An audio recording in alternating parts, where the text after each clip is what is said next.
I'm Diana Blass, and this is NRN's In the Mix, your monthly snapshot of the top stories shaping the restaurant industry. As we wrap up 2024, there's a lot happening.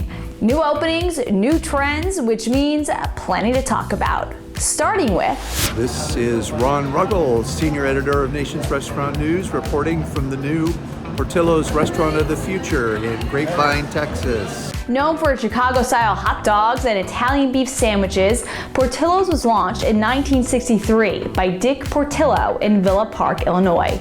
It went public in October 2021 and has expanded to 86 locations in 10 states.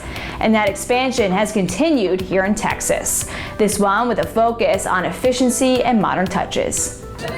Here's a look at the kiosks in the smaller unit. It all comes as the chain announces Tony Darden as its new Chief Operating Officer. He'll play a key role in accelerating its national expansion. And that's not the only restaurant we're talking about today. Next on the list, north of Bourbon in Kentucky. And it's not just on our list. Hey everyone, this is Alicia Kelso. I'm the Executive Editor for Nation's Restaurant News. I am going to check out north of Bourbon here in Louisville, Kentucky tonight. It was named one of the top 50 best new restaurants by the New York Times, so come check it out with me. The restaurant features modern Cajun and Creole cuisine and vast bourbon lists and craft cocktails. North of Bourbon is a small, quaint, cozy space where diners can sit in custom-made booths made to resemble the inside of a bourbon barrel. Now for some tech news. Point-of-sale system provider Toast announced Thursday that the company is expanding its partnership with Uber, making Uber Eats Direct the default white label delivery partner for businesses using Toast delivery services. Previously, Toast partnered with DoorDash Drive. NRN's Joanna Fantozzi explains the shakeup. At first, operators were really upset about this change because they thought that meant that you no longer had a choice and that you had to use Uber Eats. But as it turns out, now you just have the option. Toast claims that through this change, operators will see their delivery fees go down by about 50 cents and their delivery rates expand. But we noticed that on Toast's own website, the delivery radius for Uber Eats is actually smaller than DoorDash. We spoke to one operator who said that he doesn't like using Uber Eats because it's not as widely available or reliable in smaller or mid-sized cities. So why is Toast making this change? Some say that since DoorDash keeps putting out software designed for everyday operations and is kind of stepping outside of just that delivery fulfillment service, like their new app maker tool, that Toast can see DoorDash as more of a competitor now.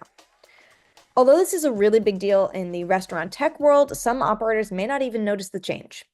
We finish off with this month's trending food item, Dosa. What, you ask, is a dosa?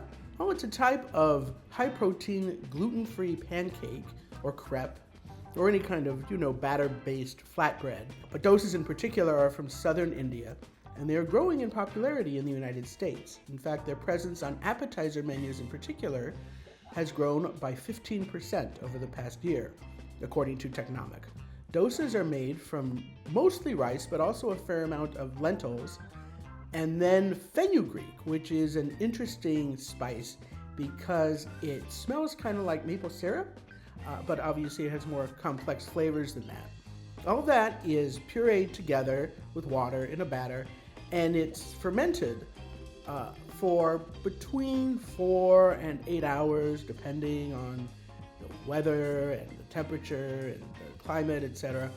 And then it's basically ladled out and cooked like a crepe.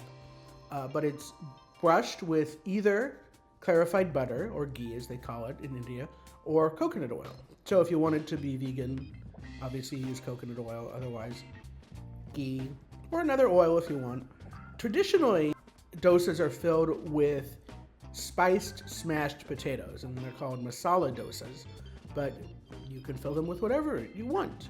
Keep your eyes out for dosas because you're likely to see more of them on menus soon as Indian food continues to increase in popularity. And as I said, they can be vegan, they are naturally gluten-free, and they taste really good. Thanks, Brett. And that's your quick taste of what's happening in the restaurant world. For more coverage on these headlines and others, check out NRN.com. Till next time, I'm Diana Blass.